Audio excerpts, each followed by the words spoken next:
Really good team meeting this morning. A lot better than obviously the last four. When you get to celebrate the fact that your team found a way to win a game on the road in this conference, which is never easy, and loved the resolve and resiliency that they showed in doing so. There were a lot of great positives to share with them. I think first the game plan was to try to keep our defense off the field as much as possible against an offense that was averaging 37 points a game-ish. We accomplished that, won the time of possession. Our defense only played 43 snaps, which is unheard of. So offense really dominated the time of possession, which was really good. Rushed for over 200 yards and had 7 explosive runs. So really a lot of positives to look at on that side of the ball. Did have 1 turnover, obviously. We improved on penalties on the road, which was very nice. I think we only had 3 penalties. So a lot of positives special teams-wise. Man, a lot of big plays.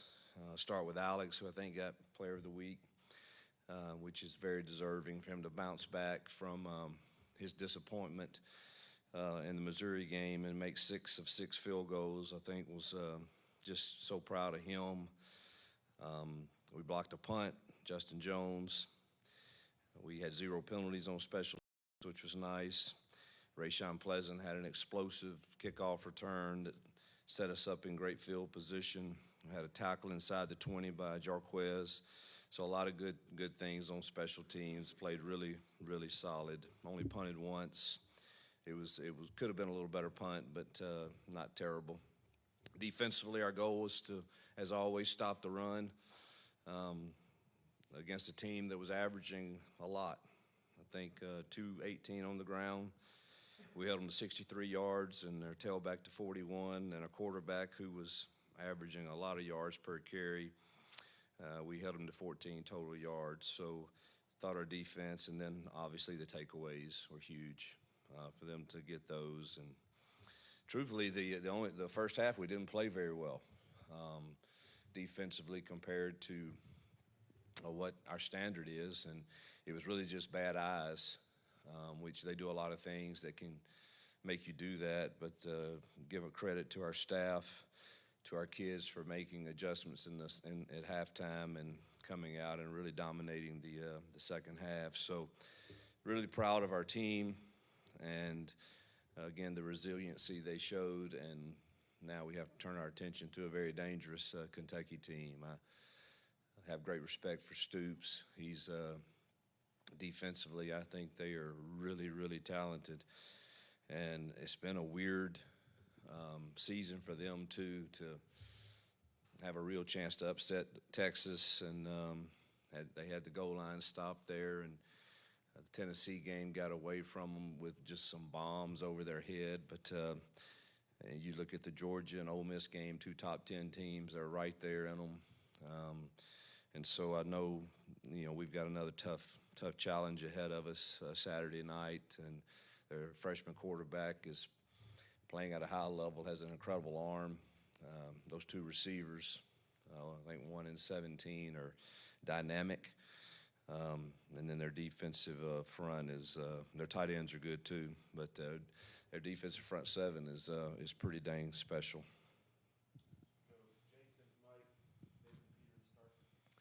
You, after watching film, going back and evaluating kind of the quarterback position, what's the thought process going into this week? Yeah, I don't think there's any greater motivator than competition, and that's what it is. It's an open competition to see who prepares and plays the best. They both will split reps, and then we'll make a decision. There's a lot of good things that both did. I thought Ashton showed an incredible amount of poise. So really only graded him on 2 minuses. But I thought he showed great poise and leadership and a difficult time to come in the game when the momentum had totally shifted the other way, and thought he gave us a spark up until Jackson's interception. Thought he played really well to that point. So it'll be exciting to see how they both respond and compete this week as we head into this game. Coach, that sounds like you're not committing to a starting quarterback versus Kentucky. But where does Dukes fall in all of this? Are you taking him out because you just said both? Referring, I'm assuming, to Ashton and Yeah, Jackson. I think I've said this publicly, and I mean it. I think Deuce is the future of this program. I don't know that it's fair to throw him in that right now. He probably would handle it great, and I'm certainly not saying we won't. He'll get a few reps too, but it's really hard to try to do that with 3 guys right now. And but I do firmly believe there's not many arms like Deuce Knight. He's got an elite one. Obviously, there's a lot of other things that go into playing the position of quarterback that he's quickly becoming very very better at understanding all of those, and I can't wait to see when he does get his opportunity. Converting red zone opportunities into touchdowns, obviously something that didn't go well at Arkansas maybe the last few weeks as well. What do you make of that and how the offense is doing when they get down there? Well, there's 2 of them that truthfully we were being really, really, really conservative because field goals really put us in a good position. And the last thing you want to do is risk. So I kind of take those 2 out because we really didn't attempt anything other than to milk the clock and get points.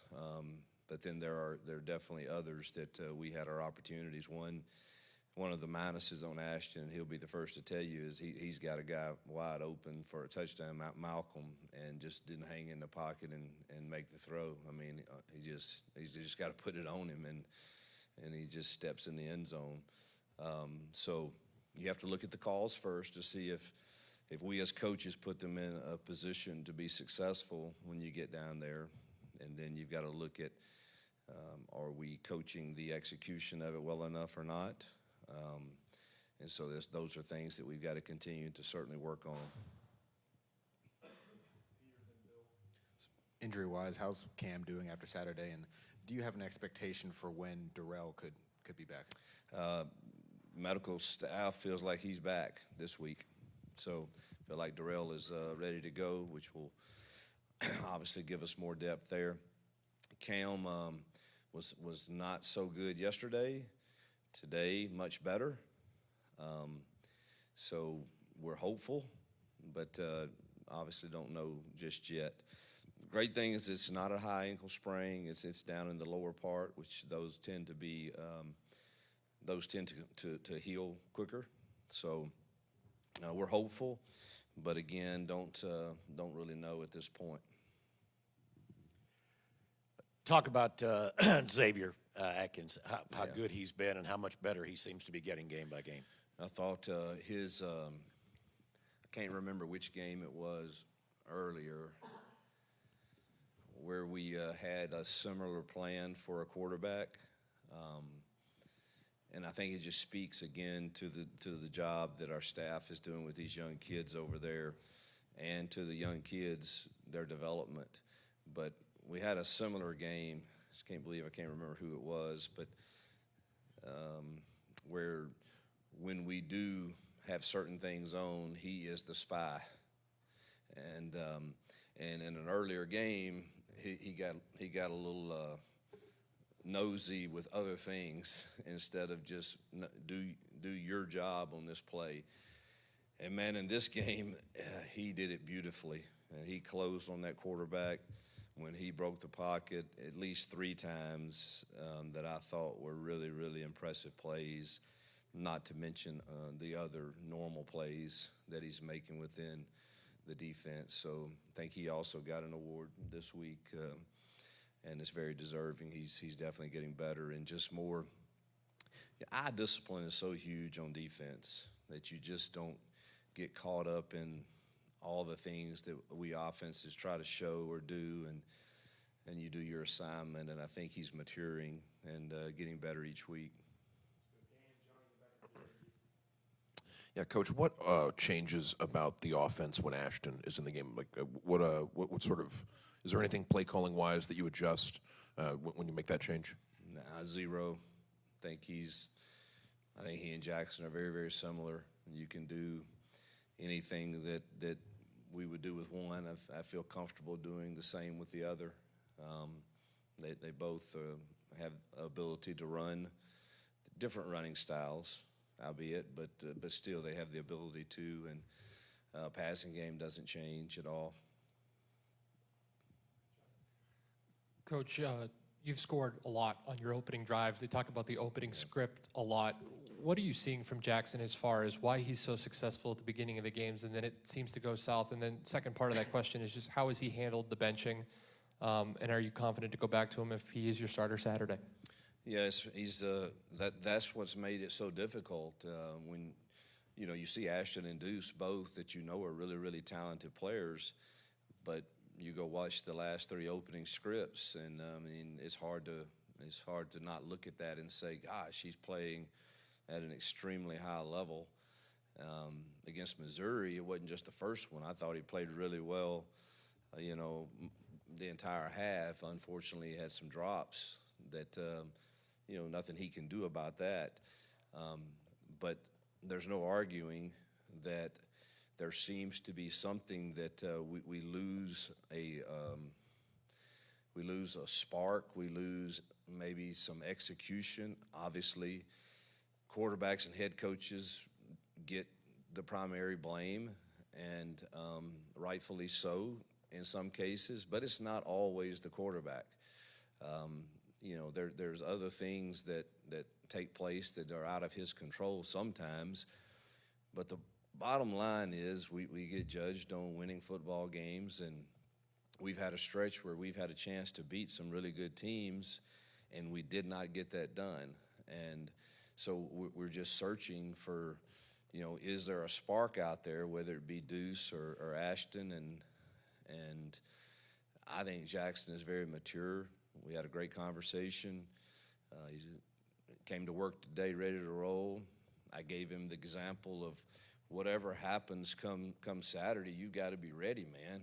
Whether you roll out there the first possession or the third possession or after half, whatever that ends up being, you owe it to yourself and to this team to be ready. And he's a mature kid, and obviously he's going to compete like heck this week to prove that he should lead us on that first drive again. But I think he'll handle it well, whatever the circumstances come. Yeah, question about Ashton. If you decide to play him and use him like that, are you still thinking about his red shirt? And would you have to kind of schedule games a little bit? I'm thinking about beating Kentucky. The only reason that really came up is he was so late getting here. Yeah. And, you already had Deuce and Jackson getting all the reps. And so it wasn't until about, game 3 or 4 when we're struggling a little to finish games and get over the hump. You start thinking about, can he give us a spark? Because he has experience playing in some pretty big games, you go put on the film with him against Clemson or Notre Dame. There's some things he did that were really good. And he continued to show poise and development in practice. So that's when you start thinking about the 4-game deal. But you're at a point now where, what do we have? 4 games left in regular season. So you're thinking about winning this week, which is against Kentucky, and then we'll take next week as it comes. But that's all we can think about is going 1-0 this week. You could have him for next year if you hold him out of 1 game, right? Yes. That'd be nice, right? Yes. We need a win. Let's win, and we'll go to next week and see. Hugh, career high in yards and carries for Jeremiah. Just having him be able to be that kind of workhorse RB1, especially now with Darrell coming back. How much more confidence they give you guys to be able to run the ball and continue to do kind of a lot of the same stuff y'all did against Arkansas? Well, we've done, if you really look, we've run the ball well per average against most all of the teams. Didn't run it near enough against A&M. Just we were behind the chains the whole night. But if you look at the average per attempt, it's been pretty dang good. Jeremiah is a huge reason for that, along with obviously the offensive line. We're wearing him out right now a little bit. You know, I don't know, was it 23 or 28 carries? I mean, that's a lot in today's time. And, you know, his body's not built quite like Jarquez's, where, you know, we got some difficult games coming, and you know, but he's handled it well to this point. Now we've modified our practice with him some. He's not getting as many reps as he used to probably in practice, and we'll get Darrell quite a few this week along with Omar and Jeremiah his share. But there's no question he's got to get his touches. I want to ask about Horatio as well. Is there any sort of outlook for him right now? Is it still a week-to-week thing, or do you guys expect maybe he could be back before the end of the regular season? You know, I did not get an update today on him, so I would be totally speaking out of ignorance. But I don't think he's close because he hasn't. I mean, I'm always aware of the injured that are out there actually working and running, and he's not to that point yet. So really don't have an accurate update on that.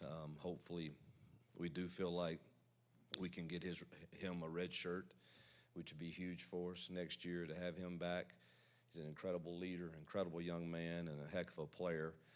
And so we can't foul that until after the season, but I think it's a pretty good case that he would get his back. You did look like Kale Ellis played really well when you went back and watched him first start for such a young guy. What did you guys see out of him? Plays, incredibly hard.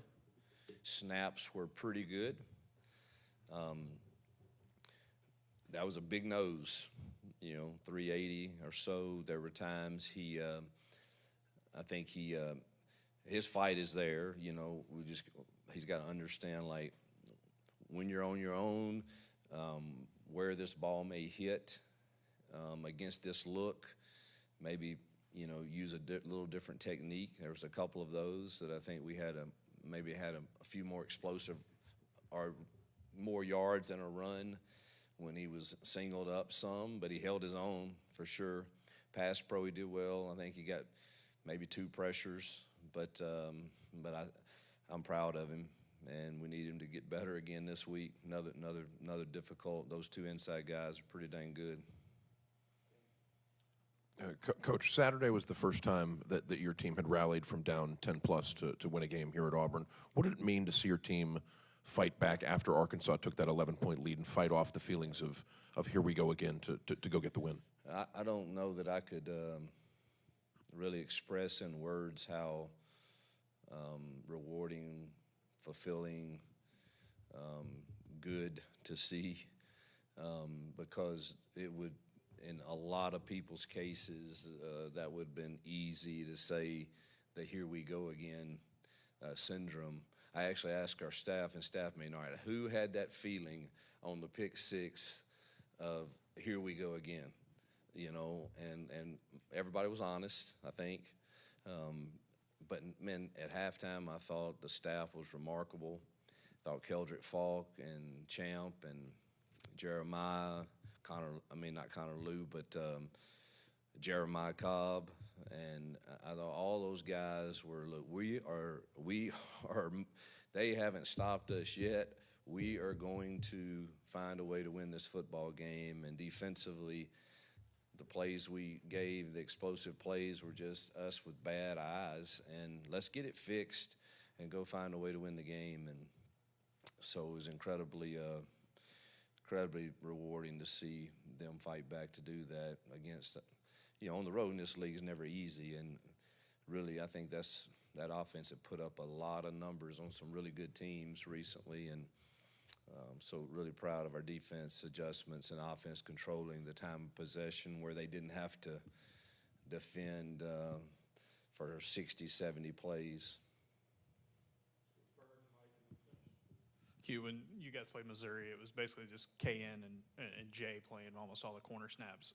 On Saturday, all three of those guys, especially with Rayshon making those big plays, just rotating those guys a little bit more. I know you also mentioned trying to get all three of them on the field at the same time. Just how much has that really helped out? How much did that really help out your defense in that game against Arkansas? Yeah, that's the only thing I've said in defensive staff meetings when I go in on Sunday is I think you ought to find a way to get your best coverage guys on the field in critical moments. And I think, there were times all three were on the field. And then, we didn't. The only negative is, we honestly have been rotating, a ton of people, and when you play 43 snaps, that's probably the only negative is they're some of them are disappointed. Man, I didn't get my normal 12, 15 snaps, but it was just a weird kind of game. So guys, 43 plays, it's hard to rotate a bunch of guys. No, Keldrick's not really tired, and so that was probably the only thing that not everybody was excited, but like, man, I wanted to play more, and I get it, but it's pretty good when you don't have to play but 40, a few snaps more than 40. So, but yeah, I think you got to rotate those three guys. I think Rayshon's getting better and better, and so is Starr, so is Woodby. All those guys are new boy winners, but you just didn't get to see as much of them because of the number of snaps that we played. But Rayshon had a heck of a game for sure. Coach, last night we got news that LSU is the third SEC team to move on from their head coach mid-season here. You've advocated to be the one to, in your words, get this fixed here at Auburn. Since the win on Saturday, have you had a chance to catch up with John Cohen about where you stand and where the program stands and what you need to get it done? No, I haven't. He was obviously excited for our win, and we celebrated together for a moment there on the field, but I don't get into those conversations because I just don't think how does that help, with our focus on what it should be on, and that's on these kids getting ready to win another football game. That's what you're hired to do. I think all of us that sign up for this know you're fighting for your life from the day one that you get into it. And man, I love Billy Napier and had great respect for Coach Kelly. I didn't know him as well. You hate to see that. You really hate to see it for the building. It's you get it. Every school's got to make those decisions, but I think that's probably the hardest thing for this position is just the weight that you carry for all these young families and people. And so I just don't focus at all on that. I trust in our administration, President Roberts, John Cohen, and those guys. And, I've been here just short of 3 years, and is the program better than when I got here on the roster? Yes. Are we close? Yes. And I've won everywhere I've been, and I believe with all my heart we're going to win big here. But my focus needs to be not on anything other than how do I help these young men grow this week as players and as young men, and how do I help our staff become even more united than they are, and they're pretty dang united. So that's where my focus lies, and I really don't have any desire to have any discussions about anything other than that. Yep, thank you.